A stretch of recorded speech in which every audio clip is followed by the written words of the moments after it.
Here, real quick. We're We're here. so coordinated late in the afternoon. It's just That's amazing. better. Yeah, we're ready. We're live. How you doing? Hello, everybody.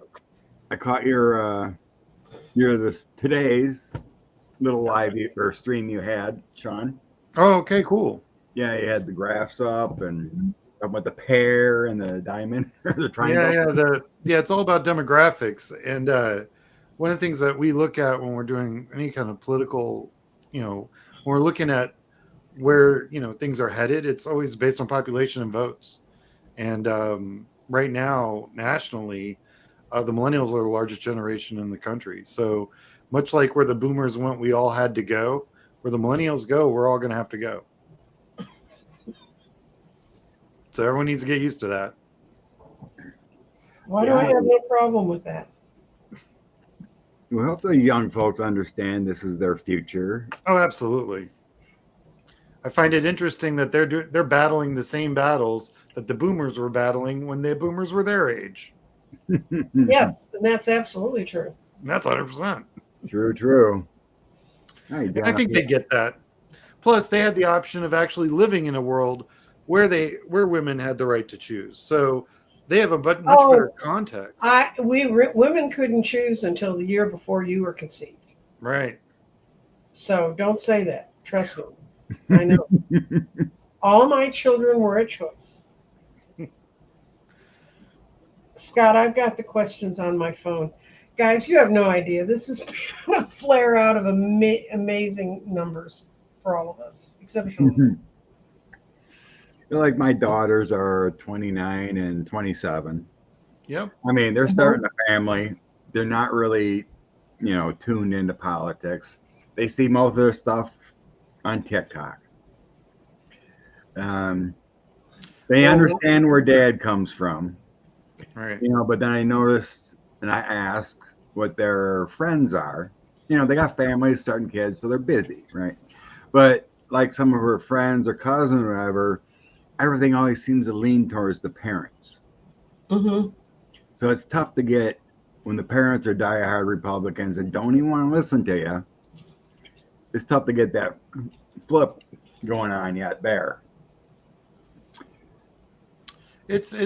So I had the bonus of actually being raised by two crazy liberals. So but it was in Texas. So it kind of balances out a little bit. But True. But also, like, I mean, I'm my generation, I grew up in central Dallas, and all my friends were POC, Hispanic or African American, and a few Asians, And then when when we moved to the suburbs, I moved with all my Hispanic and African American friends. And so I was, I've always been part of the mix. And then when I started high school, I moved to live on Guam. I mean, we weren't even we were a fraction of 1% of the population. Right. And I get asked a lot if that led to getting picked on or anything. We didn't even matter. Like the Samoans, the Palauans, the Chukis, and the Filipinos and Chamorros were all pissed off at each other. They didn't even really pay attention to us at all. So there were 12 of us in the school. So that's a phenomenon in south parts of South Dallas where the white kids are so few, everybody else fights. Yeah, it's like messing with them is like it'd be by accident. Because there's no turf, there's no gain. It's like but which is cool because then you can walk amongst the shadows and no one. I mean, I'm 6'1", although I guess on YouTube you can't tell that. But and I was in a land of 5'2" people, so it's not like I was hiding. There's no hiding. So yeah, it was but growing up like that was also really kind of interesting. But I mean, my whole life, most of my friends have been people of color because that's who was around. And then I knew, of course, and quite honestly, and then living overseas for a third of my life it took me 2 solid years in the States to get used to white people again. We're a very loud bunch. Mm-hmm. And it took me a little bit. It was weird. And I went from like Micronesia into Little Rock, Arkansas. So it was like a, full purge into the environment. Like I hadn't heard anyone that wasn't singing a rap song say the N-word for well over a decade. And then, man, 2 weeks in Little Rock, I was like, whoa, they still say that word? Okay. It's crazy. Yeah, I was always grateful for my 4 years in the Air Force. Oh, for sure, yeah. Because I come from a small town of 1,000 people in Little Wisconsin, and the diversity I met of people, it just expanded my horizons that I never seen before. Did you ever go to Anderson Air Force Base? Anderson, no. Okay. That was like the busiest airport during the Korean Vietnam Wars on the planet Earth. It's not, Where was it's that? it's the Air Force Base on Guam. Oh, Guam, yeah. I've had some friends that were stationed there, but I never went there. Yeah, it was crazy busy during Korean Vietnam. Like my friend, this was 1,000 years ago when I was told all the statistics, but he was telling me how many flights are going out. It was like every 15 minutes, 24 hours a day. Just as fast as they could wheel the plane up and get it up in the air, and then there was one right behind it. Every 15 minutes for 2 decades. Wow. It was nuts. I had a friend who he grew up in communist China. His parents went to start to work the international YMCA in mainland China, and 6 months after they were there, Ho Chi Minh took over. Not Ho Chi Minh, Mao. Mao took over, and so he lived the first 10 years of his life in the China that was changing. Finally, one night, friends of the family came and got him and his 4 siblings and his parents and said, we've got to get you out of here now. They rode on the undercarriage of a freight train into Hong Kong so they could get out. And he would, and 48 hours later, he was standing in a small Wisconsin town. And here he lived in a world of nothing but Chinese people. I said, what was your first impression? He said, when we were at the airport, white people carried baggage. And then his family lived in Wisconsin in this teeny tiny town for a year. Then they moved him to Lebanon. And I was like, did anyone ever ask your father, where are you going next? I'm going to be sure I'm not going to go there because it's going to blow up. But yeah, I love Hawaii. Your little comment, I dig that. Yeah, I loved. I never lived there, but I had a lot of friends who did, and a lot of friends that went to UH. your grandparents lived there. And yeah, Grandma and Grandpa lived there for sure. Yeah. We're not a close-knit family. Sean doesn't remember. No, I remember. I was 8. I remember. So folks are talking about Lawrence O'Donnell hasn't been on for a week. Dude, that's because they're walking into their 24-hour nut cycle coming up. The next 70 days are just going to be brutal. We're all walking into it. They're shipping me to Wisconsin, so I guess they had you, Scott. And that'll be, and then that's 15, 16-hour days, 7 days a week. Oh, It doesn't stop until But November. he'll still do his shows, so check out his Oh, yeah. No, I'll still have my noon show will go up. Yeah, it will. And you'll get a lot more from the field, which will be infinitely more interesting than the wall behind me. Well, the wall can't help it that it's in Duncanville. Where are you going to be? When you make it up this way, where are you going to be stationed at? Looks like Milwaukee. Oh, Milwaukee. Yeah. But I love Madison. I actually competed in mock trial and debate in high school, and we competed nationally in Madison. I really enjoyed Madison. It was a cool town. Yeah. It's kind of like like Austin. It reminded me a bit of Austin, except Austin's just way too big now. But it was like a college town that by accidentally became a capital. And yeah, it was pretty cool. Of course, that was the 90s, so I'm sure it's changed a ton. Yeah, it's basically expanded, out. Mm-hmm. Oh, Yeah. I'm sure. Yeah. I mean, it's technically still Madison, but it's like all these little suburbs of just. It's like Austin. All the Yeah, fields just like are Austin. expanding. Yeah, the suburbs of Austin are growing around 10 to 12% a year. So whenever I hear consultants say, "Oh, I know what's happening in Williamson or Bell County," I'm like, "No, you don't. There's no way." I mean, sorry. Unless you've canvassed it in the last 8 months, you don't know you don't know anything. So, and that's a lot of. So there's a lot of built in when you're looking at political campaigns and the consultants that operate those campaigns in Texas. I don't think a lot of people have done the math on some of these counties. Their growth is exponential, and it's all young people from California and from Mm-hmm. all over the country. And then you watch what's happening in rural Texas, and their population's dropping by like 7 or 8% in some places every year. So you have the I-35 corridors building out, and it's just sucking in everything.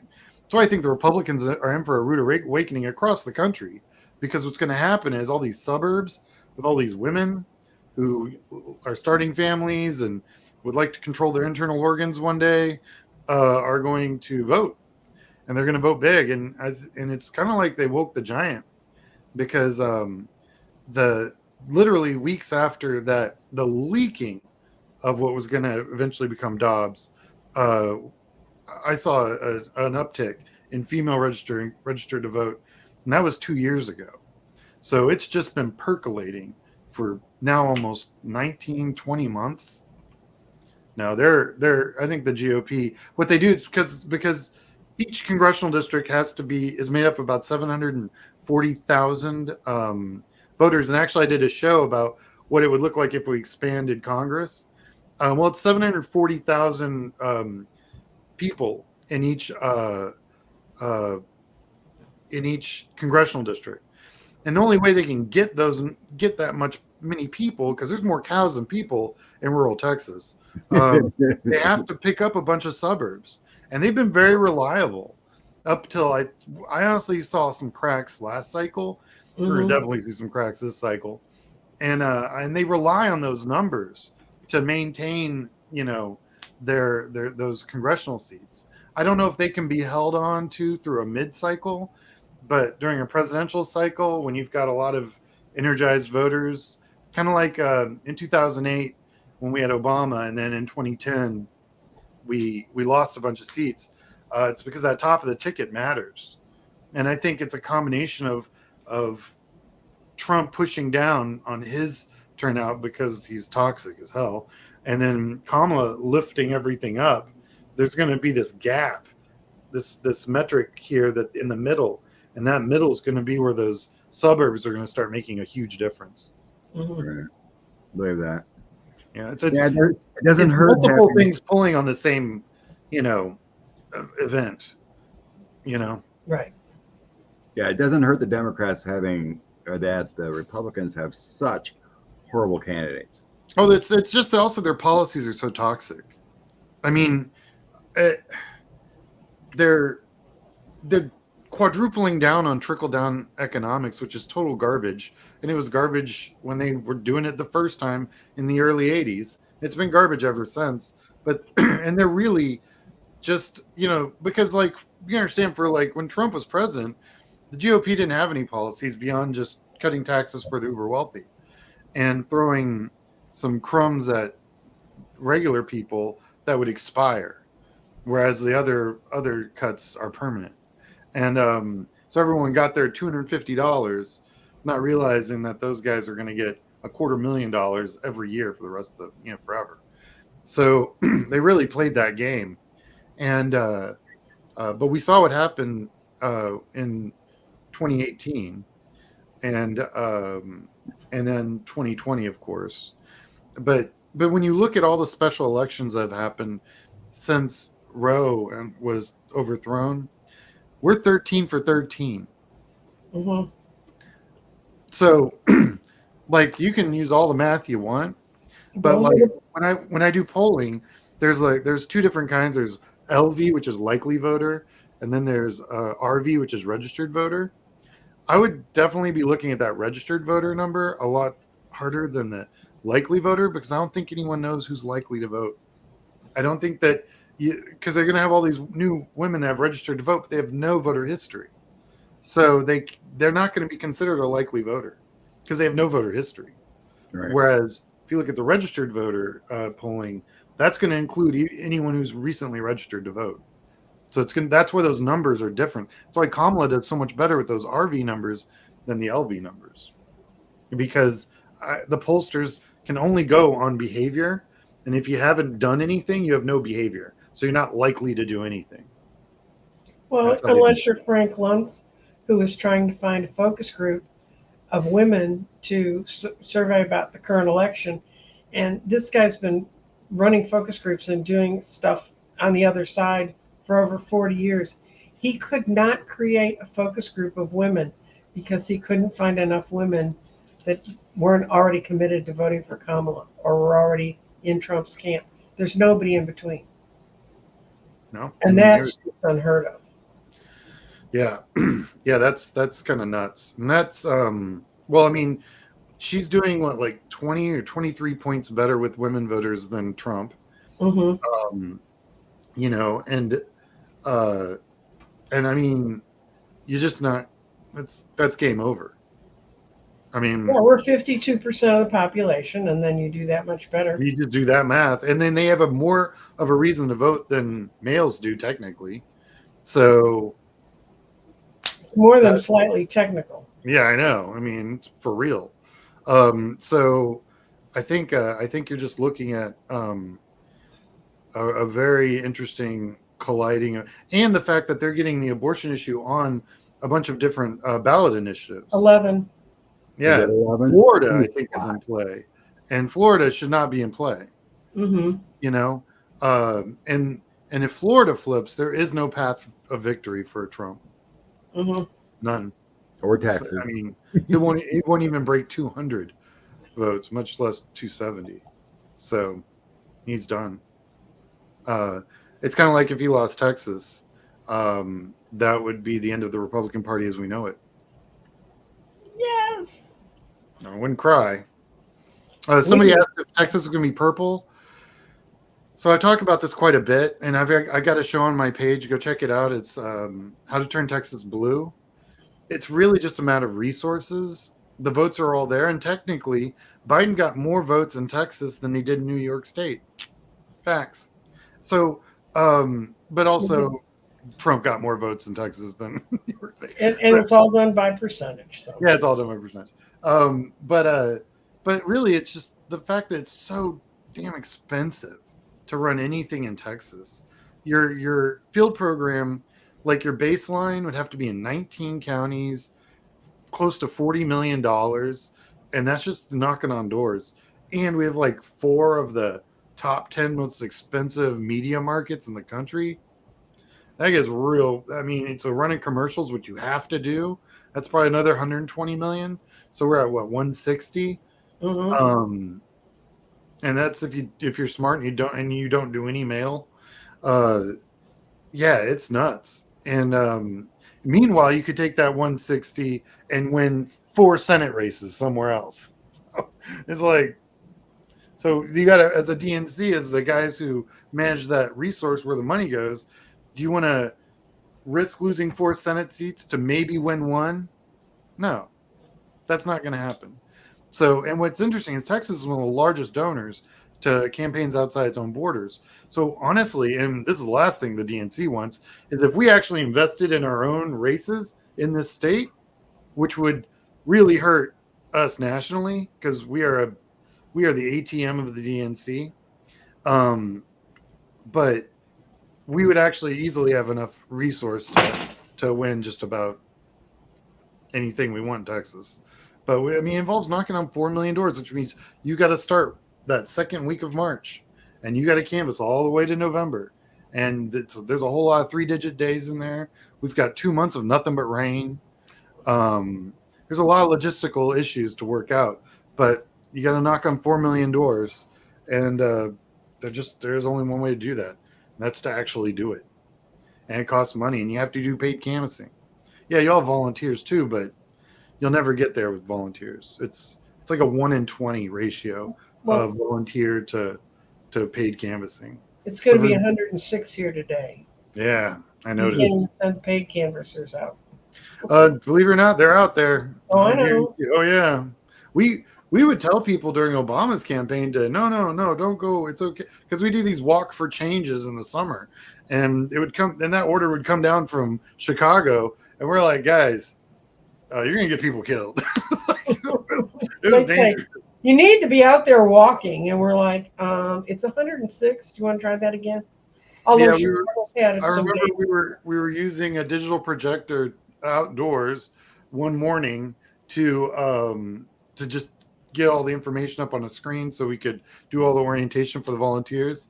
And the projector kept turning itself off because it was overheating, and the sun hadn't even really come up yet. I mean, this was like 8:30 in the morning, and we just couldn't keep the equipment going because it was just all overheating because it was already 90 something degrees at 8 in the morning. Yeah, that was nuts. But you know, that's part of the stuff that you've got to know. When you're running a race anywhere, you need to know the environment, and Texas is a pretty harsh environment. Makes sense. Yeah. Anyway, Scott, do you want to go through and pick out the questions that we can get to Sean, or do you want to just pick them out for all of us? Or Was there some star that Sean could jump at? the really important one, will Beyonce be at the DNC? Well, I'm going to tell you right now, if they've already started planning it, Beyonce and Taylor Swift are going to do a fundraising, nationally televised, Twitter, TikTok, all the tweets and everything. And they're going to do a show, both of them at the same time on the same stage. I mean, it'll be 4 hours long, and you'll be able to donate the entire time. It's going to raise $100 million baseline. It'll raise $100 million. It'll be all the it's gonna be all the single ladies. You know what I'm saying? It's gonna be nuts. And yeah, I'm gonna be watching. But that'll probably be the largest musical fundraiser for a campaign in the history of our country. I'd say that baseline, easy. And yeah, it'll be amazing, and I can't wait for it. And I think it's gonna. I don't know where they're gonna have it. They're gonna have. Some people are talking about Dallas because Cowboys AT&T Stadium is one of the larger stadiums in the country. Plus, it's right in the between two giant populations, and you got Houston 4 hours south of that. So and you've got all of like Louisiana, Arkansas. You know, we're kind of central, but it wouldn't surprise me if it's in a football stadium, because I mean, and that would be a fraction of all the people watching it online and donating. So I think it's gonna be enormous. Like if they did that here and just registered everyone who's not registered showed up, just probably easily would turn Tarrant County blue. I saw one that you've highlighted, Scott. Do you think the Dems will take the Congress and the Senate? Yes, I do. Again, with all those congressional seats being anchored by all of those suburbs, because they have to have people in those districts. I think that's going to be the math that's going to push everything over, especially since they redistricted all the congressional maps in Wisconsin. What people need to understand is that if we got rid of gerrymandering congressional districts in the United States right now, just with the vote and how it works out and all the math, the Republicans would lose 30 to 40 congressional seats just like that. So what that means is that the Democrats have to overperform by like 52, 53%. And I've seen some numbers that say we got to overperform by like 8 points in order to hold and take more seats in Congress. So I think, to answer your question, yes. I also think we're going to overperform by a lot. And the Senate's actually where it gets really interesting, because you can't gerrymander Senate districts. But Dallas County has more registered voters than the entire state of Mississippi. So Houston has more registered voters. Harris County, where Houston is, has more registered voters than most states. So, crazy. yeah. So, the gerrymandering in Texas is where probably half those seats are coming from for the Republicans. Those 15 of that 30 are just because of the gerrymandering here in Texas. And then you got North Carolina, and you got some other places that It's not just gerrymandering, it's playing with the rolls. They're always throwing people off, and you got to keep checking your registration. Yeah, I've added that as my closing statement on my channel because somebody asked me to, and I'm like, sure, to remind everyone to check their voter status. It's a good thing to ask people to do regularly. Yeah, because the people true the vote, the ones who started that. Oh yeah. They purge voters all the time. Donna and I have a word for blonde, and the blonde, and then the second letter starts with B, but I won't say it because I don't want us to get demonetized. The blonde women that run that, one of them lives within 10 miles. The founder lives within 10 miles of where I live. And in Denton County, which abuts Dallas, it comes down on us, the clerk up there said he's gotten over 10,000 anonymous notes that they print out. They give the people all the sheets. They look up voters, and they're just knocking voters out, people they don't even know.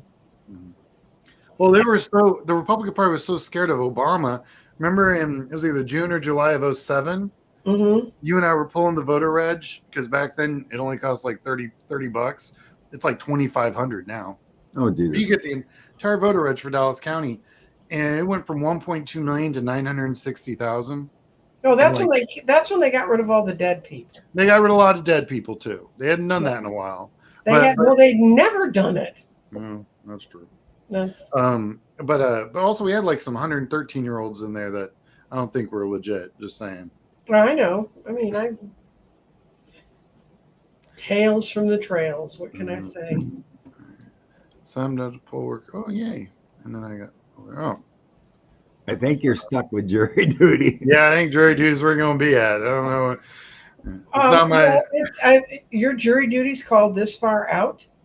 Your jury duty should be something. It's usually within 6 weeks. It's like within 2 weeks, right? Yeah. Go to jury duty, and unless you're going to get on some Trump trial that drags on forever, and I don't know where you are, Cookie.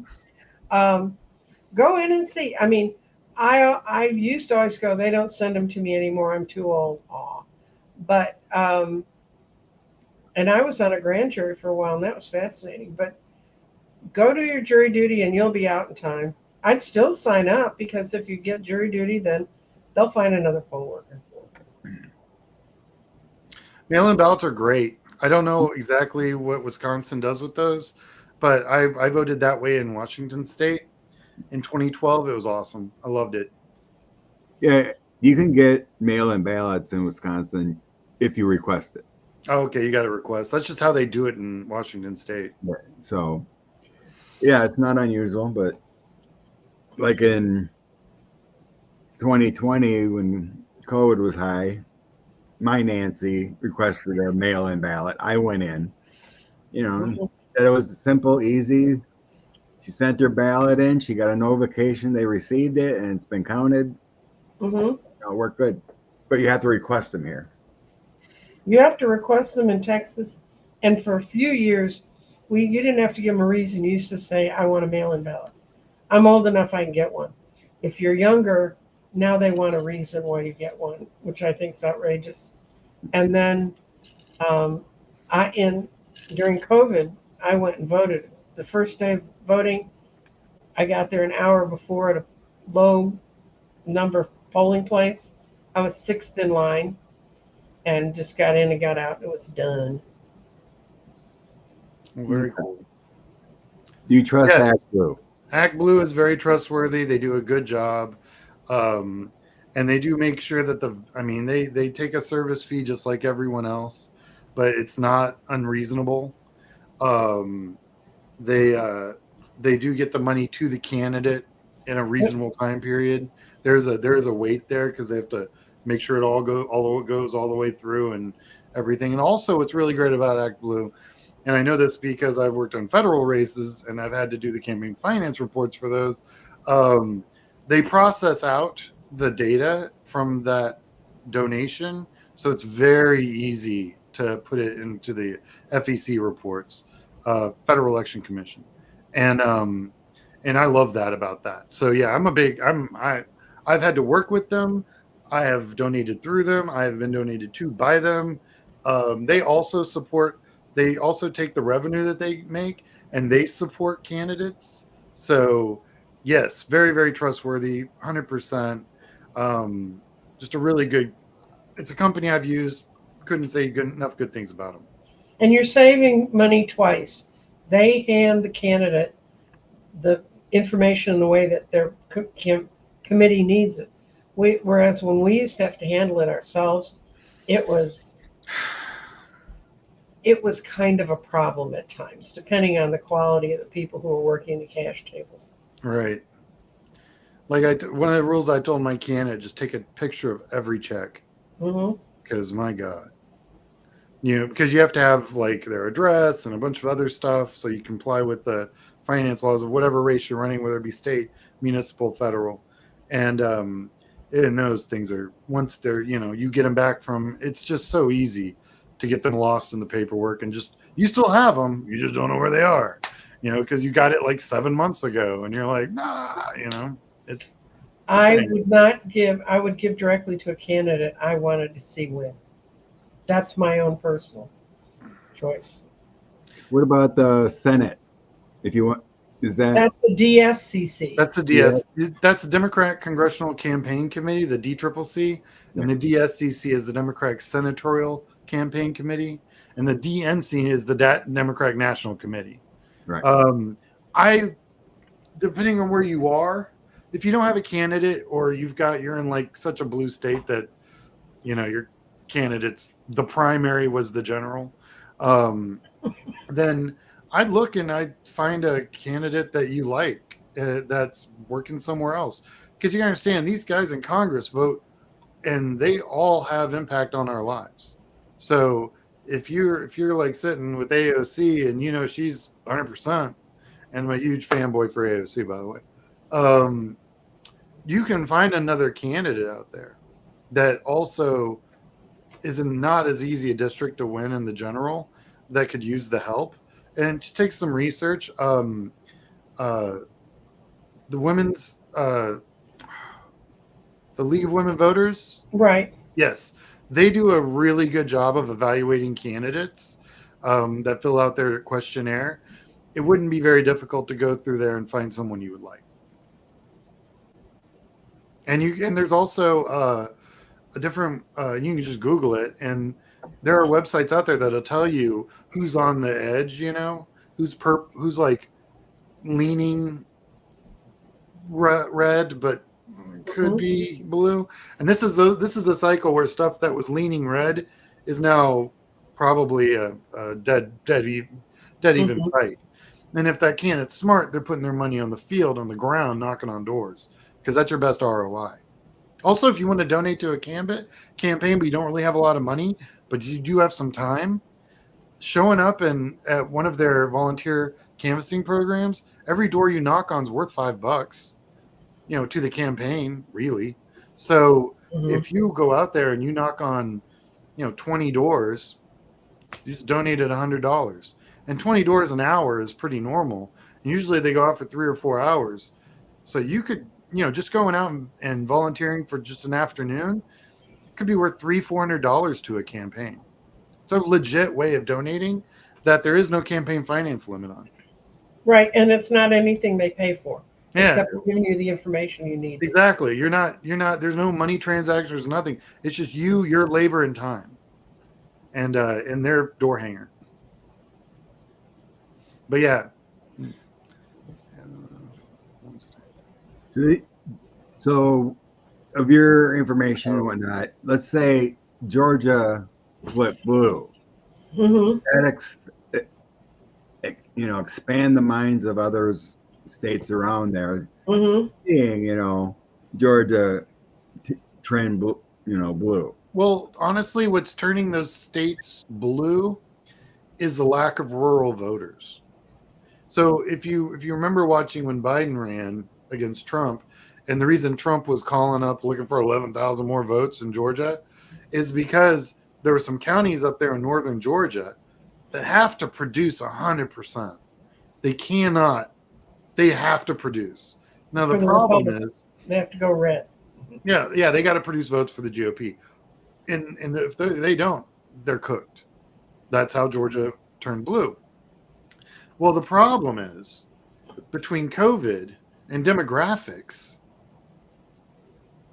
the young people that are being born there are not staying there and haven't been staying there for 25 years. So they're all moving to Atlanta where they're going to have friends that are gay and POC and so all of a sudden when you're talking crap about Hispanics, you've got a whole bunch of Hispanic friends and half of them are gay and they're also talking crap about the gays, then you're like all of a sudden you're like, why, what is wrong with this party? This isn't my grandpa's party, even though your grandpa's party was Reagan, but yeah, so your mindset changes because you're exposed to other ideas than the ones that are found in a small town with 300 people. And that's what's happening in Georgia. And that's what's going to keep happening in a lot of these southern states. And now the thing is, Atlanta is a huge city. Actually, on one of my shows, I did a whole demographic breakdown of all the swing states. It's kind of an interesting show. And this was like last week, I think. And I show population density map. It's super easy to find Atlanta and Georgia. It's like, it's huge. And it's where all the votes are. So those suburbs of Atlanta, and then the lack of votes in the rural counties, that's what turned Georgia purple. So that's what we're going to see in North Carolina. I think that's what we're going to see. Well, that's how we did it in Florida in 2008. Now, so for example, like Mississippi, the cities just aren't big enough. Alabama, the cities aren't big enough to offset the rural vote. In Texas, and Texas will eventually be blue, just demographics alone, it's inevitable. Because right now, you've got whole counties with 200 people in it, and in West Texas, and shrinking. Where if you want a job, you want to get paid a decent salary, you want to go to college, you're going to one of those blueberries in Texas, and then 9 times out of 10, where you go to college, and you're probably going to be in an environment much like that for the rest of your life. My mom went to SMU, and she lived right next door to SMU for 27 years. It's true. So, yeah, it's going to happen. Oh, gives a reliable point. Okay, so look at the big. You want a bigger sample size. It's always tiny writing at the bottom. It'll be like you want 4 digits. You don't want 3 digits. So I also did a show. You can go to my channel, just because I don't remember everything. I did a whole channel of like what are the most trustworthy polls to look at, and I listed the top 9. And New York Times, when their polling is over, like I said, when it's over 1,000, their polling's bad. Their polling is pretty good, but also they'll pair up. When the numbers get over 1,000, they're polling with a larger group. A lot of these small samples are tiny little polling companies that are put together with specific love in their heart. Yeah, where they'll have like a sample of 400. So what's interesting is like, I did a show. Oh God, was that like the 15th? Yeah, 3 days ago. I was talking about these polls that started popping up from Florida, talking about and watching. Trump's heading down closer to 50%, and Kamala's coming up. But most of those samples are 4, maybe 500, which are real small. But that means somebody's spending money down there because they're seeing something else. Somebody's internal polling is showing something that they're not publicly letting everyone see. So because polling costs money, and no one's spending money on polling. That's why it's so hard to find polling in Texas for the national race. It's because no one's really seeing anything here, because honestly, there's nothing to see until something happens. And that's why I think like those suburbs in Texas will wake that up. So next cycle you'll see more polling down here.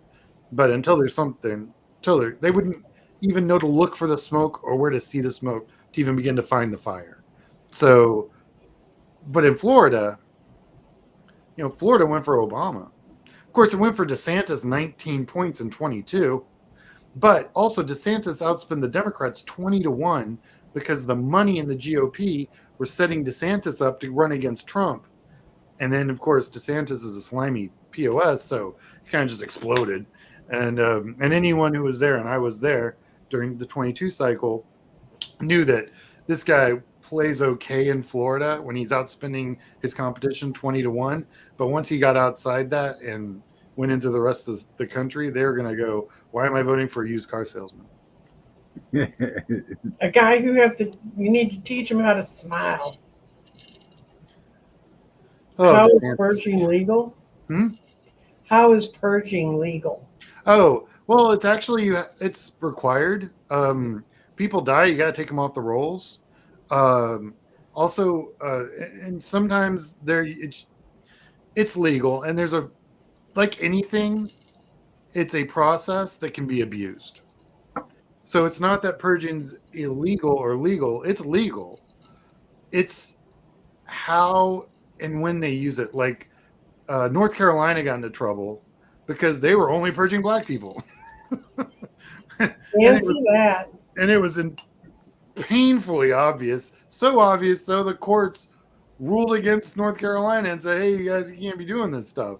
But that's just an abuse of an existing function that's perfectly normal, but can easily be abused. And some states like Texas have written laws that allow True the Vote to have more privileges towards purging than not. Yeah, if you've been inactive for X number of cycles, they'll remove you. But I saw a show, it was about 10 minutes long, on our local station, Spectrum, which is really a Sinclair station, and I was surprised this even got on it, but the person they purged was a professor of political science at North Texas University, and he said he found out his name was on no more than 3 lists, which means someone sent out a list saying, put them on your list, and he said the one woman that had purged him, the guy who runs the voter registration thing for Denton County, said this guy got sent in 5 times. And by the 3rd time, we had him flagged to don't pay any attention to this. And we're getting a lot of that. But yeah, a lot of this purging. And then they went to find the office of True the Vote, and it was a post office box address. And then they went to what they claim was their physical address, and it was a tax office, like H&R Block kind of thing. They went in, and the guy said, we don't even know who these people are. He said, honestly, we don't. And he was turning them in for fraud for using his space. So, and they have a picture of the woman who runs it. And like I said, she's blonde with another B word. Yeah, they're out there, but it's functional. I mean, it needs to happen. Okay, are these polls if they're landline? Oh yeah, so they're not landline numbers only. There's your answer. Also, the problem is these things are getting smarter all the time. I think polling. So, as an example, when in 2022, when I was in Florida, we were running field programs, and oh man, we knocked on around 885,000 doors. And when I compiled all the data, because I was a data director, that was my job, I did the dailies and the weekly reports, and I kept a ongoing statistical analysis of all the data that's been collected. And it sounds easy, but you should see what I'm using to do that with. It would probably, it's my days are long. Anyway, our data was saying that we were going to lose by 20.5 points. Mm-hmm. And the polling was saying 11%. And no one wanted to believe us. And it turned out we lost by 19.5. Mm-hmm. So we were we were at or less than 1% off the actual, and we knew that number 3 weeks before the election. But the phone polling was saying a very different number that was not correlated. But our sample size was 885,000. Their sample size is like 1,000, and and then what they weren't calculating for is the people that were undecided, and when it's like early voting and they're still undecided, they're not deciding.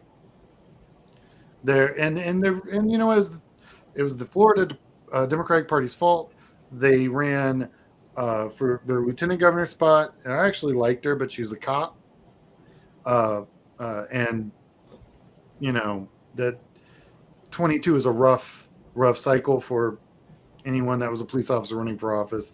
And then the person at the top of the ticket, which is actually what deep six the whole thing, was a former Republican old white dude who looked nothing like the demographic that the Democratic Party in Florida looks like, not even like remotely. So so the ticket didn't speak to them, didn't represent them, and then everyone's like, why am I voting for these guys again? You know, this is before DeSantis went after Disney, which apparently is how you get unelected in Florida. So he's in a world of trouble. And I understand from a friend that volunteers in Florida that Florida internally, the party has a lot of problems. They don't get along. Well, and that's the stupidest thing in the world. Okay. Nothing angrier. I've been doing this work for over 20 years when I was working in Florida. And I remember sitting on my first Zoom call, and they were talking about, because we did a lot of bilingual stuff, and they were talking about, well, you can't use that word in Spanish because it's associated with the Communist Party. And I'm like, what? They're like, oh yeah, the Communist Party. Da, da, da, da. I'm like, what? Like, what? And then I was like, oh, Cuba. Got it. So that's still a thing. So when they say all politics is local, they are not kidding. I mean, and in some ways it's like Florida man local. So it can get pretty nuts. But also we have our little weird things in Texas too, you know. Wow. Allie said she took her neighbor to vote and wasn't on the primary list. Well, it's not just Texas. I mean, every state. Plus, they make mistakes, and you can check online or vote. What is it? Vote.gov. Is that cool? I think that's it. Yeah, vote.gov. Get them on your computer. Look up their stuff. Yeah, that sucks. And yeah, I mean, even California, it's I mean, because like what's great about Texas, actually, as far as voting goes, at least in the cities, is in early voting, which we have 2 weeks of early voting.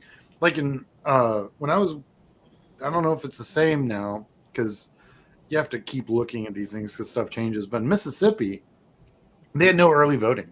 Mm-hmm. It's like they vote on that day, and that's the day they vote, and it's not a holiday.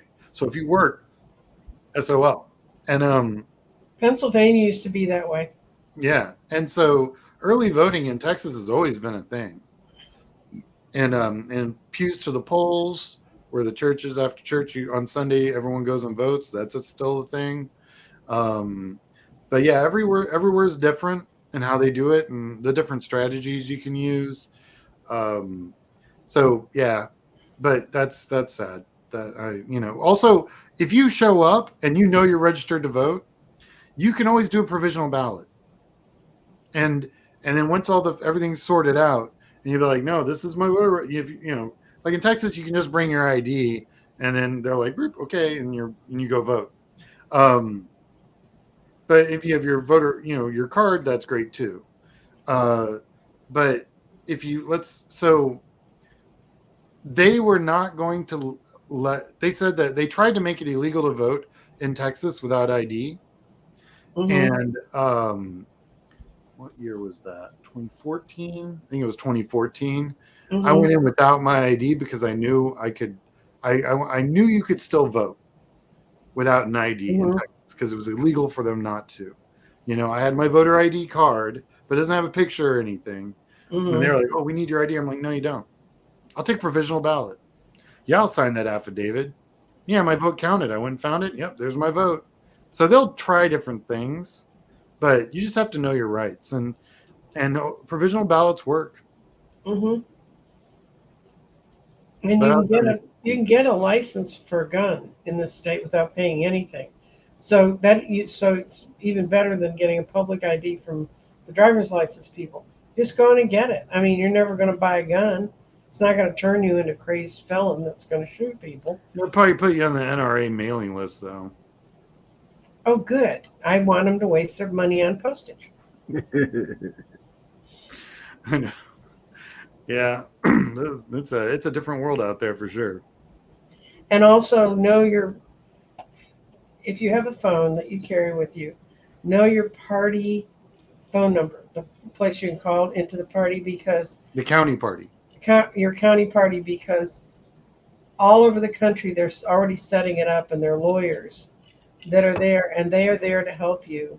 Yep. And trust me, when the first time Obama was elected, I stepped out of my shower and I had people outside the polls. It was like 7 a.m. And they called me and they said, Nancy, these people came from the Department of Justice and told us we can't stand outside the polling place.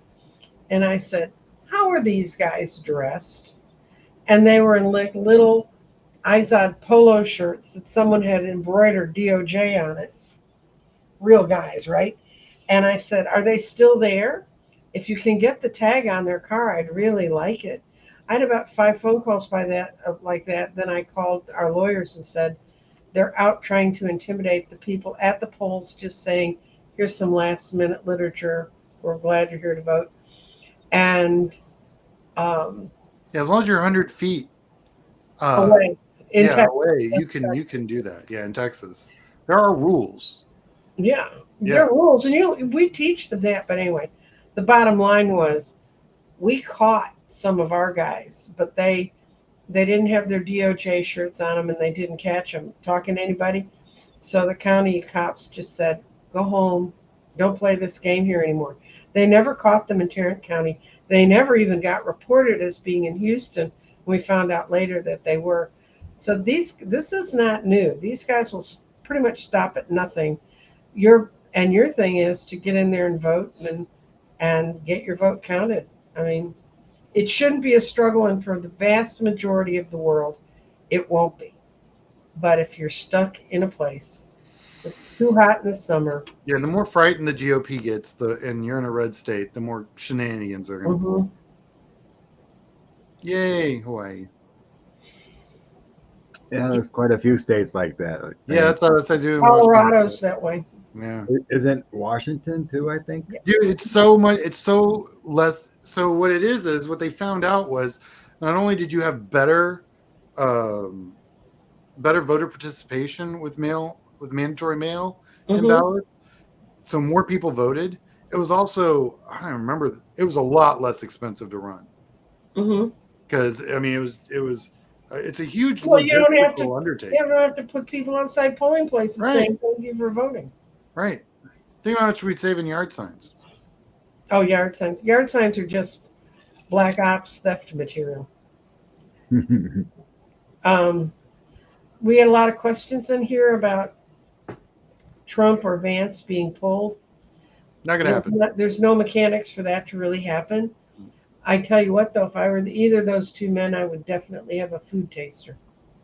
Yeah, right. Definitely. At this point, it would probably be a write-in, right? If, let's say, one croaks or whatever, accident, right. It would have to be a write-in at this point because they're printing them, right? Oh yeah. Oh yeah. That's the other thing. The 7th was the cutoff. Yeah, the print shops are going to start worrying, getting all the printing done for the ballots, and then the computers are all being set up. Everything's being set up now. The 7th is kind of the deadline. So yeah, that's for the military ones. Yeah, then you got the military and all the expat, all that stuff's got to happen. So yeah, the machine's already started up. So this is it. This is who they're running with, suckers. Yeah. Yeah. No, and they know they're in trouble electorally. That's why they're already creating all of the nonsense about rigged this and rigged that. I literally saw this morning, and I hadn't had my coffee yet, but I'm pretty sure I saw this morning that Trump said that our Democratic convention is rigged. Oh no, it is because it should be Biden and it can't be. Oh, that's Yeah. right. There was a coup. It was a coup. And That's why Biden was speaking with Kamala on a stage 2 days ago. right, but he's in Trump's mind, Biden's going to lower himself down from the roof of the convention hall like Tom Cruise did at the Olympics and claim it's. Yeah, the DNC has already confirmed Kamala as the nominee. So It was a call-in vote. Yeah, that had to happen. That's why they had to get everything. That's why they had to figure out everything by the 7th. That's why she had to get a VP by the 6th, so that they had all that done, all their paperwork in. So that's done. Really, the convention is kind of a rah-rah cheering thing now. It used to have a logistical and applicable reason, and now it's kind of a 4-day-long infomercial on how awesome Democrats are. So, which is fine with me because more people watch, the better, the more information. A lot of people, this will be their first introduction, believe it or not, to some of these candidates. And I mean, if you look at what the GOP had speaking, and you look what our speakers are, the first night we've got Biden and Hillary, and then we've got Obama, and he's holding Tuesday by himself. No one wants to follow Obama. He's so good. And then Wednesday is going to be Bill Clinton and Coach Waltz, soon to be VP, and then Thursday's Kamala. That's the headliner lineup. That's going to be all next week.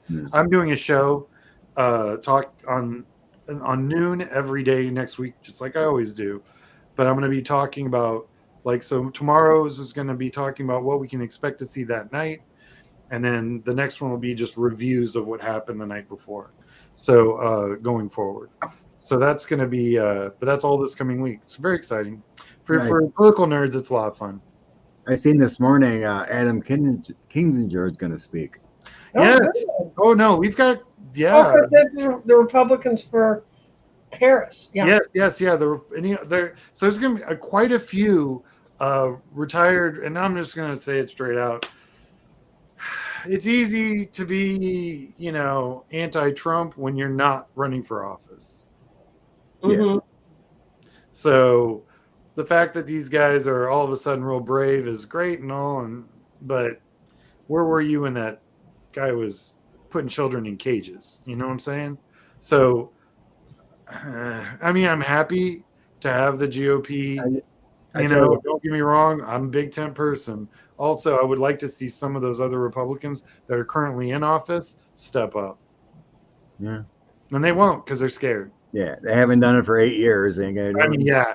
If it was going to happen, it would have happened by now. Yeah. Well, the ones in Arizona were organized through the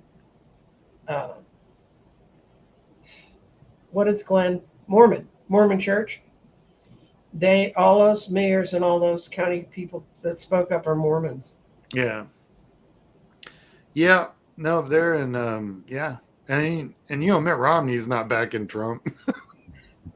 No. Nope. He didn't. He was present. That was his status when he was like, "Yes, I was present." And where is Mitch McConnell?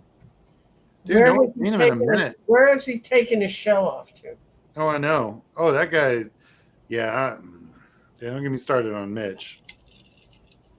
Everyone's like, "Oh, Trump's the worst." I'm like, I can assure you, Mitch McConnell has done more damage to this country than any elected official in the history of this country. Yes, he has. Certainly in my lifetime. Easily. How accurate are statistics that the Commonwealth's poll numbers increase after the DNC? There's always a bump, which was really weird about the Republic, and it works for Republicans and Democrats. But what was really weird was there was no bump after the RNC, the Republican National Convention. There was just no bump. It was like Biden was where he was and Trump was where he was, and nothing was moving.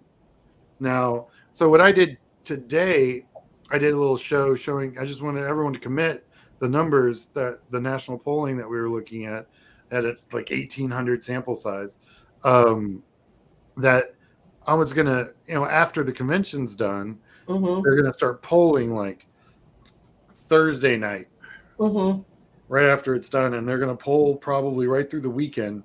And Sunday or Monday, polls are going to start dropping because they need about 72 hours to do a poll to get enough responses to make a poll worth something.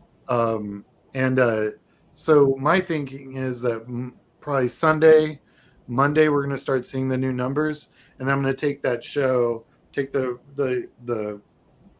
polling that from that show and compare it to the polling on that show and show everyone what differences that made.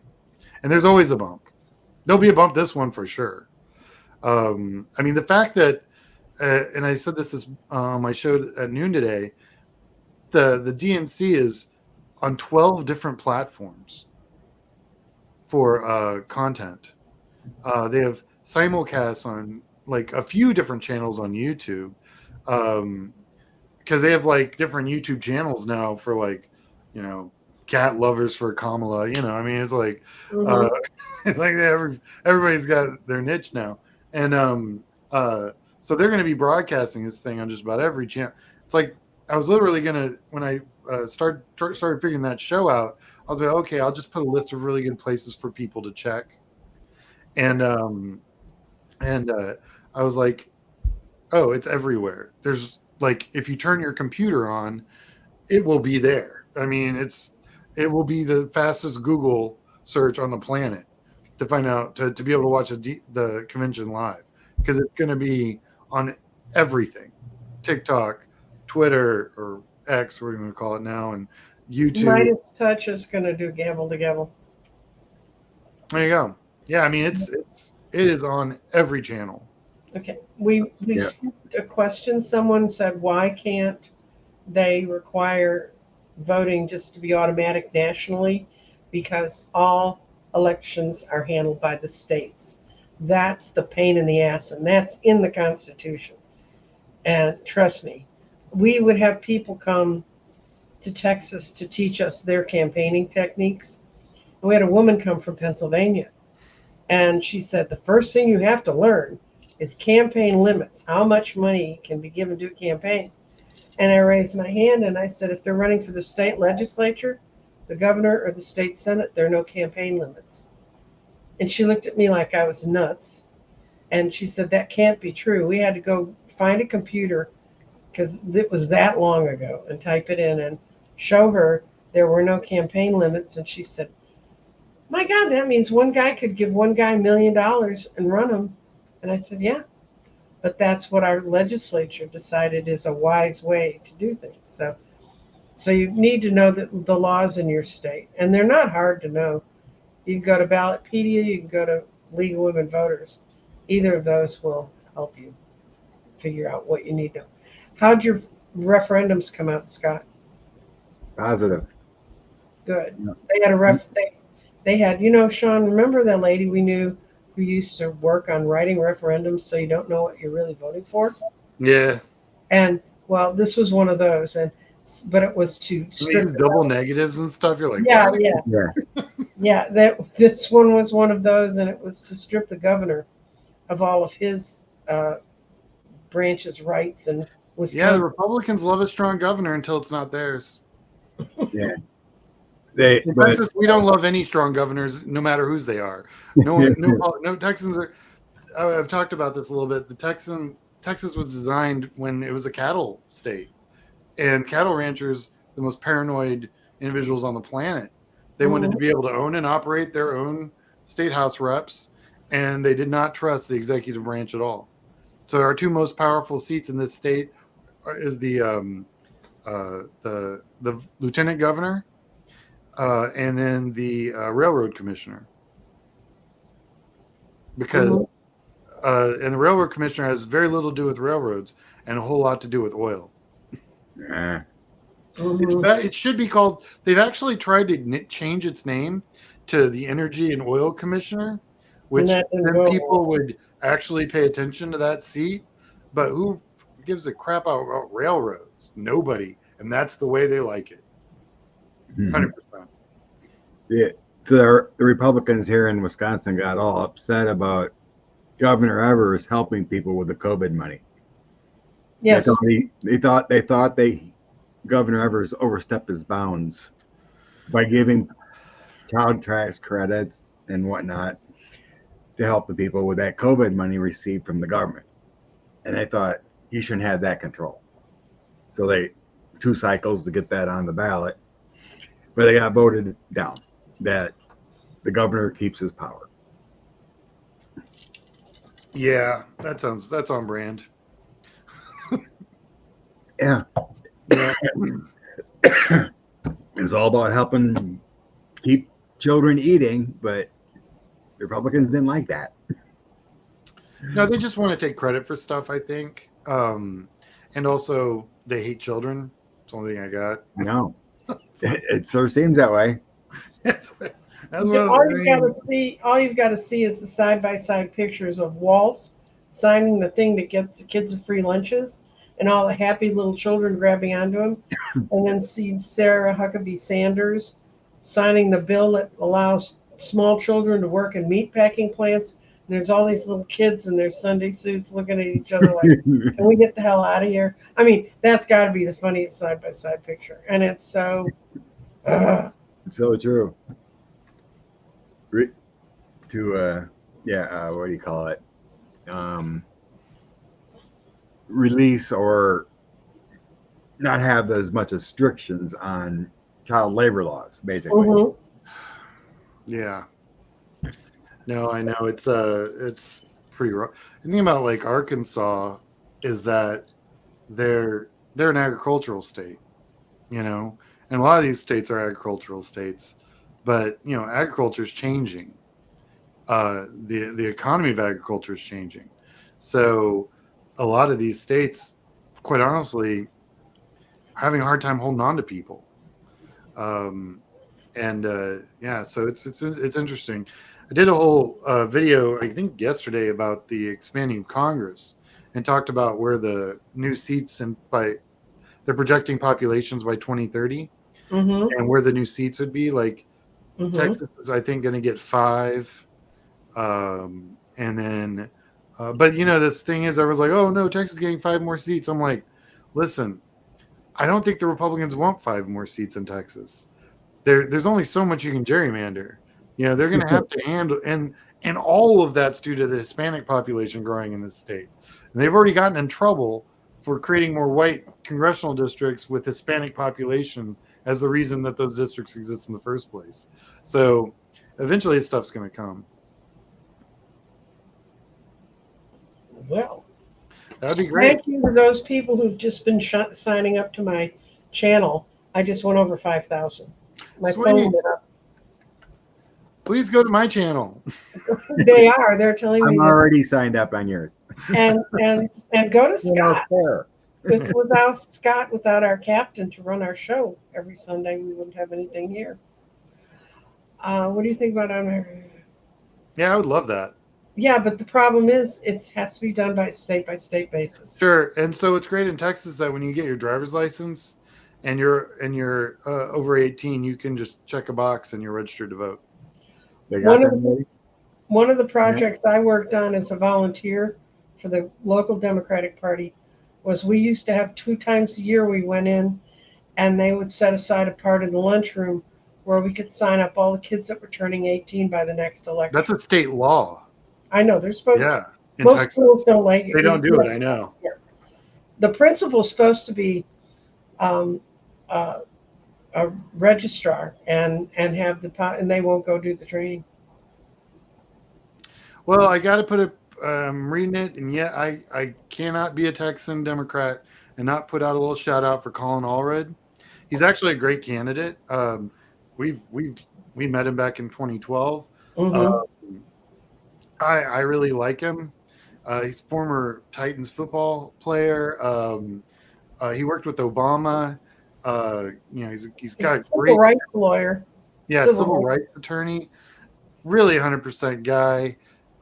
Throw him some money. Like I said, the state he's running in is insanely expensive, and they're just on a presidential cycle. The money just leaves Texas Right. and it goes to Pennsylvania and Michigan and Wisconsin. And He's over in Tyler today. Well, We're hopefully, having a big meetup for him in Tyler. oh, there you go. I mean, Colin Allred's great. I'm a big fan of his. There. Do I have any favorite congressionals? well, mine would be Florida and Texas personally. We need Yeah, to I would look at any. Tim Scott is just so bad. Oh, Tim Debbie Scott. Debbie can beat him. Yeah. No, I would definitely. Yeah, any Senate seat that we're trying to win this cycle, please donate to. Congress, I think, like I said, those suburbs, man, they're going to take care of them. They're going to do some damage this cycle. And it's also governors. I mean, please, in North Carolina, if you have to crawl to the polls, go vote against that POS that they have running as a Republican candidate. Yeah. Oh, yeah. No, he's the worst. I'm like, I don't even want to say his name because I don't want to give him any media. But wow, yeah, he's really, really, really full blown crazy town. And I had a friend who was like, "Oh man, you won't believe this guy," and I'm like, well, "I've seen everything." Apparently not. Mm-hmm. It's amazing. It's amazing nowadays these people actually exist. Oh, I mean, the stuff he said about you, about his own, because he's African American, the stuff he was saying about his own, community. I was like, where'd they dig this guy up from? And crazy. He's what my friends, when we used to work in South Dallas, they used to call him biscuit maker. You know what a biscuit makers were? They would the slave owners would let them out to try and trap slaves before they could get out of the South, and they would make really good smelling biscuits, and they'd make them in the woods, and the people would come to get the food, and they set it up so their own got recaptured. He's a biscuit maker. He is definitely that. Yeah, I was watching him do his thing online, and I was like, I thought it was almost so ridiculous. I thought it might be like an SNL thing. Yeah. But it's not funny. But it's not funny, so it wasn't SNL. I mean, it was just ridiculous. But yeah, definitely North Carolina, you can do better than that. And you will do better than that. Mm-hmm. In fact, I love it when the GOP gets these crazies to run because they're just so bad, It's one way you also think like, oh, he's African American, so African Americans are going to vote for him. That is not how any of this works. Yeah. Yay. Deb's doing God's work. Kansas? Hell yeah. Yes, absolutely, 100%. Go register them students and go, tell them there's a pizza at the end of that rainbow for that election. I mean, do whatever you got to do. If you feed them, they will come. So, yes, I come out of student government when I was in college, and that's how I ended up working in political stuff in the first place. So, yeah, big believer in registering college students, 100%. Yeah. Go ahead. And if you live near a college, make sure they have transportation for the kids to get to the polling places, because that's really important. When my youngest was in college and had worked with Obama, had gone to Iowa for Obama, and was working with Obama's stuff, she couldn't even vote, but she arranged transportation, and the bus would pull up and it'd take the kids because they moved the polling place from being by their campus to another place. Convenient. Mm-hmm. And that's the shenanigans they like to pull. Mm-hmm. Yes. Yeah, that's the other thing. It's not only do you have to check your voter registration, check your polling location.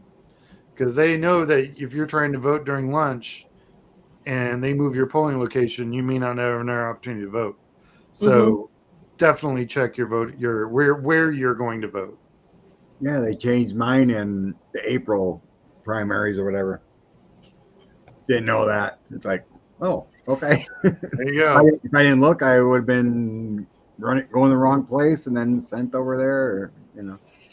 No, it's the best way to do it. Is just it takes half an hour. Do your homework. Make sure that you've got your paperwork with you. Carry hard copies of whatever you find online with you. So if they try any shenanigans, you've got your voter registration number, you know, and you can, and with a born on date, so that way they can't mess with you. You know, knowledge literally is power in that situation. But yay, March! Yeah, gotta get rid of March of Blackburn, 100%. Yeah. Gloria's got good vibes and good energy there. So, well, Tennessee is one of those states that is growing and will pick up congressional seats by 2030. And it would not surprise me if there's some surprises in there.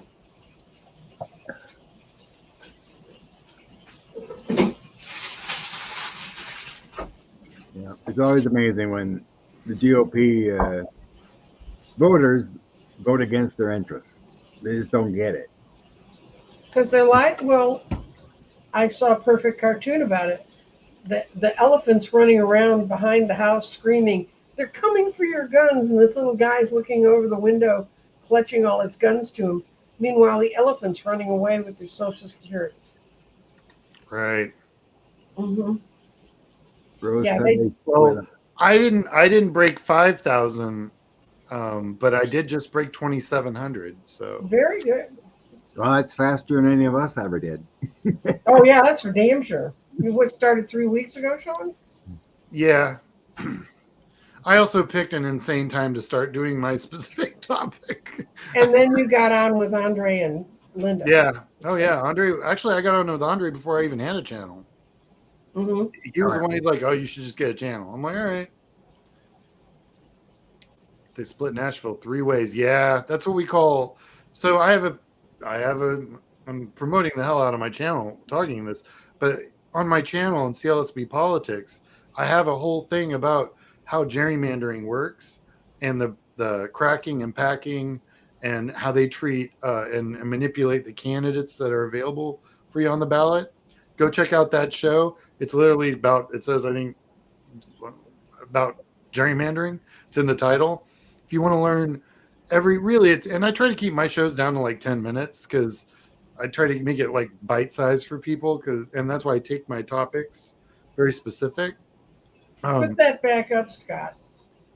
Yeah. Sean, look at her. She got a mother-in-law's letter from 45 for money for this cycle, and in the fine print it said they're $3,300 away from filling their recount fund. Wow. Thank you, Bermuda Shaman. You just gave us so much ammunition. Yeah, that sounds again on brand. They know they're going to lose. And don't talk over the contributions. We got to Jennifer Cooper, hit us with the contribution. Thank you. Yeah, contribution.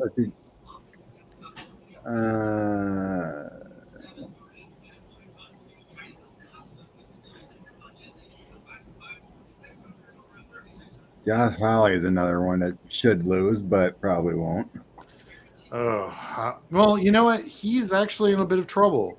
So we'll see. Like I said, man, the numbers that we're seeing right now, and just so I've told this story a couple times, but it's worth repeating. Like 2 days after the Dobbs letters slipped and they got leaked, right? I ended up in a room full of Republican electeds in Central Texas. Because my friend worked for a municipal entity back then, and he would get invited to these things, and he'd bring me because he thought it was hilarious. And I'm a numbers guy, so I could play, and I would just pretend I was like a reasonable Republican, like all the ones that they kicked out.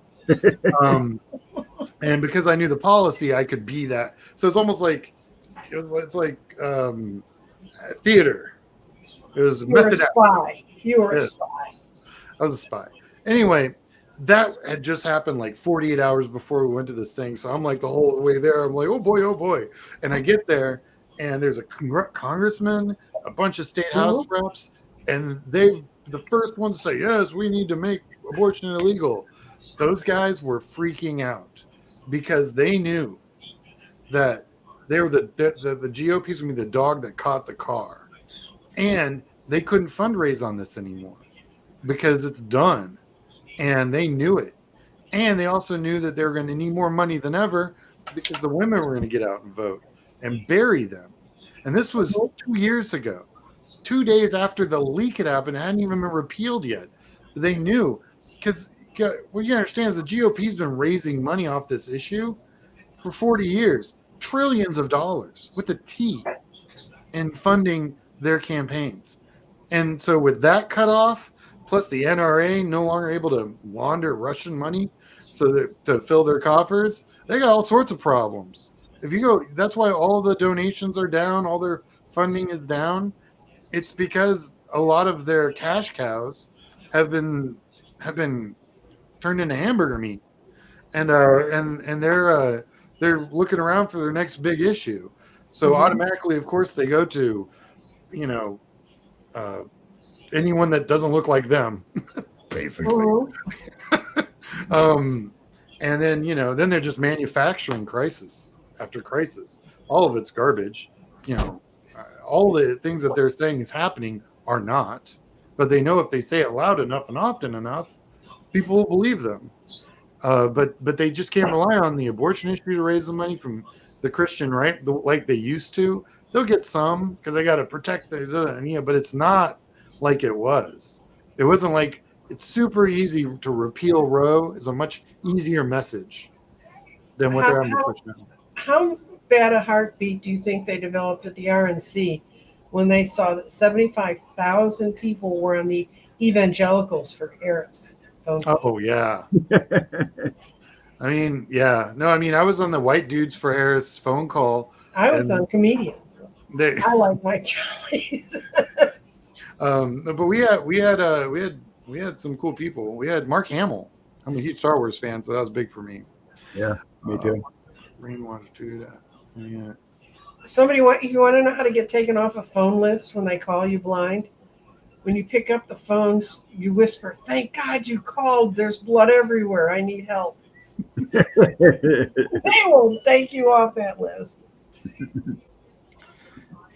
Yeah. So if there is a way for you to stop some of those phone calls, especially if they've been ID'd as spam. Your cell service will have like a star something pound. Like T-Mobile's got one. I used it, and my phone calls have dropped by probably 85% for the garbage calls that come in. Just call your carrier, find out if they have like the certain number, or if there's a way for you to get on their do not call list, and they'll do it for you. That's what I literally did that a week and a half ago, and it's been pleasantly quiet since I did that. Yeah, they still track down 75-year-olds wanting to change their Medicare. I swear they're going to be standing over my grave. You want to change it? Yeah. No doubt. Do you remember what that count is? The number of states that are in what? I don't. Coalition to do away with electoral. I think again. There's. I'll look it up, Sean. Yeah, there's a coalition of states that, if you get enough states and it doesn't. Oh, it's like it's Electoral College, so it's you've got to modify the Constitution, so you need 2/3. The 2/3. Or do you need the list of them? Get out of Congress first. Yeah, it's got to get out of Congress. It ain't gonna happen. I mean, I would honestly. People always ask, what would you get rid of, the Electoral College, Citizens United, or gerrymandering? I'd get rid of gerrymandering. They can't do shit. I'm sorry. They can't do anything if the GOP loses 35 seats in Congress immediately. Then the Electoral College is done. I thought there was something going around where certain states voted to give their vote to the general population winner. Oh, yeah. I mean, that's an inside state thing, and they can do that because that's what the Constitution says. They control that part. Sure. Yeah. Some are at large. Some do split at 50 or whatever the percentage is. Everyone's a little different. That's part of the problem. But yeah, Electoral College is something left over from the Civil War. So I know, like you said, it takes 2/3, and it takes That's how 2/3. come we have a North and South Dakota, a North and South Carolina, and a West Virginia. Yeah. with 800,000 people. Yes. Yeah. Yeah. The fact that Puerto Rico's not a state blows my mind. They got over there. I know their population's over 1 million now. And when Montana became a state, there was like 50,000 people in there. I know, It's true. So, I mean, I don't, but in order for a state to become a state, that's a big vote. And we haven't done that since, I guess, Hawaii was the last one. Hawaii and Alaska, I was in grade Was school. it the same year? Yeah. Okay. They're the same day. Well, yeah. Hawaii was the last one that came in. What's your feelings on ranked choice voting? I love it. I think it's really cool. It's not even that people make it way more complicated than it has to be. I love it. Because I mean, especially since I'm to the left of the leftist part of my party. More often than not, my candidate doesn't necessarily get through the primary. So having a second choice would be nice. In fact, it wasn't on purpose, but the way my vote worked this in 2020 was I was actually Kamala all the way. I thought she would be a great candidate to run against Trump. Like it would do exactly what's happening right now, in fact. But then, Biden got it. I'm a huge Biden fan too. So, and then he chose her for his VP. I was like, yay, So Biden would have been my second pick anyway. So, but yeah, no, that would have been, it would be nice to have that ranked. But that's a state thing. States can decide that. I'll have to look it up again, but Lewis, the voting rights bill that's been hanging out there. Yeah. Doesn't that standardize things throughout the 50 states? No, what it does is it gives the judicial branch some oversight that has been taken away by the Supreme Court because they suck. And what they would do is basically it would allow a state to have a way to say, listen, this is gerrymandered in such a fashion that it compromises the electoral strength of a minority. And then it also would do away with a bunch of the other nonsense the GOP likes to pull in red states. Take the redistricting away from the state legislatures. Yeah, it would Encourage. So like the state would have to set up a bipartisan commission, which actually most blue states do. Which also makes it harder for us to do what we need to do to win nationally and to hold Congress, is because we're the only ones playing by any rules. The GOP does not. And that's why we lost those 2 seats in the Supreme Court, because Harry Reid thought that Mitch McConnell was playing by rules that are no longer rules. That Mitch McConnell's like, well, no. And then that was it. And so yeah, the Democrats they have these, I love my party, but we play by rules that aren't rules. And the other team does not play by them. So why do we play by them? But what the civil rights bill would do is it would solve a lot of those problems. And definitely wouldn't get rid of gerrymandering, but it would definitely blunt it quite a bit. And like I said, if it even did half what could be done, it's an extra 15, 20 seats for Democrats. Yay, Cold Toast. Yes, that's what got the woman who beat Sarah Palin. The ranked choice voting. Oh, yeah. No, absolutely. So she mentioned earlier here that Republicans wanted it, but now they want to take it away because Mary Florida won. Well, that's what the Republicans here in Texas pushed for the to get rid of the mail-in ballots. Mm-hmm. And then they realized that a lot of older voters use mail-in ballots, and they were predominantly Republican. And then all of a sudden they started losing these state house seats they were barely holding on to in these urban and suburban counties. And they're like, wait. Maybe we do like mail-in ballots. And it was Republicans that made it so popular in this state. It was a whole. Oh yeah, absolutely. I mean, they spent millions on it. Oh, they loved having old Reagan Democrats in Texas voting for Republicans that Reagan wouldn't even get through that primary. But boy, they got them all snowed, and then it backfired on them. They were like, what? And we've seen that happen on both sides. So the in 2008, the party here in the Democratic Party here in Texas was pretty much all Hillary. Mm-hmm. And but there were a huge chunk of the Democrats that were Obama.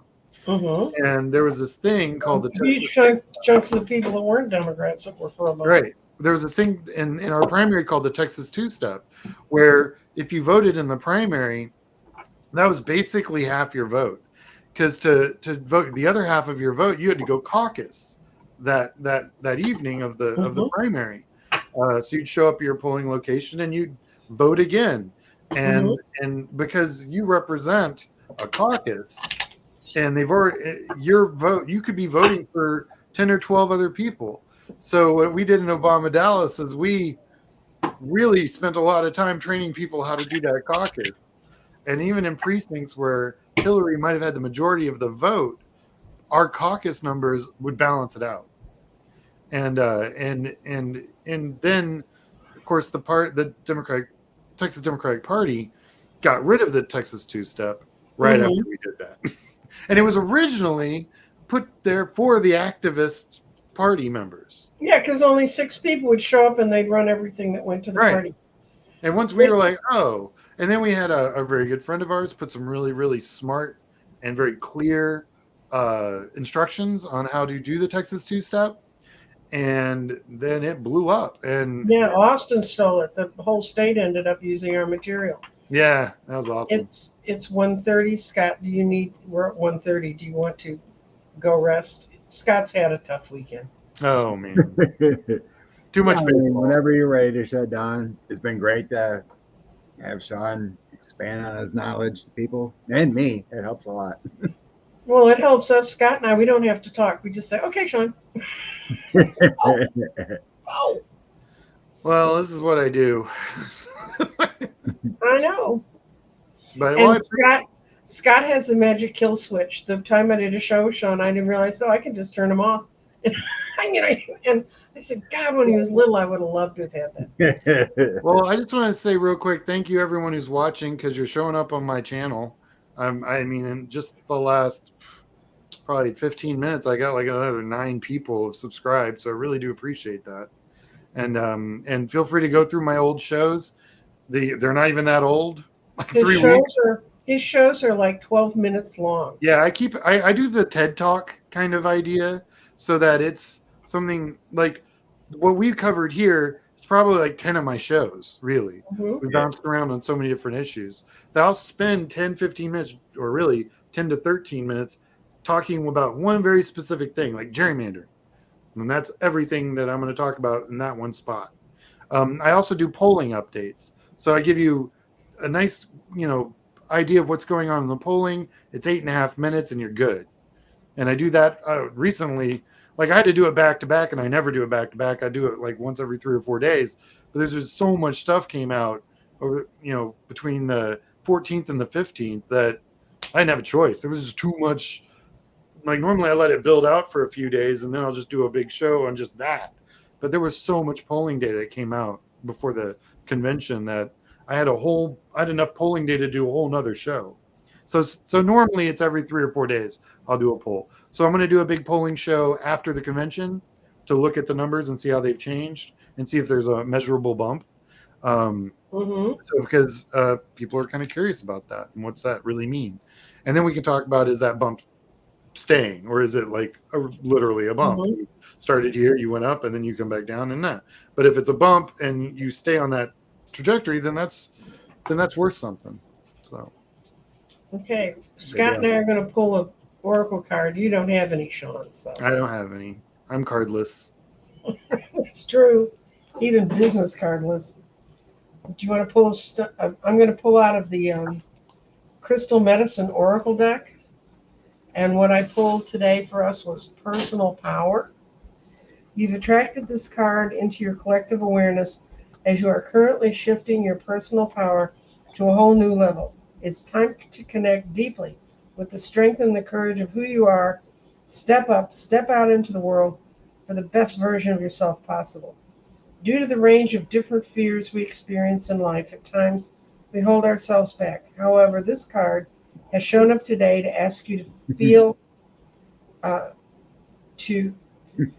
fear and do it anyway. When you finally move forward in your power, you will realize that there's no fear and you're fully within your power. And this is to get us out of being stuck and scared. I love that bear. I love the bear. I was going to say I love that bear. And the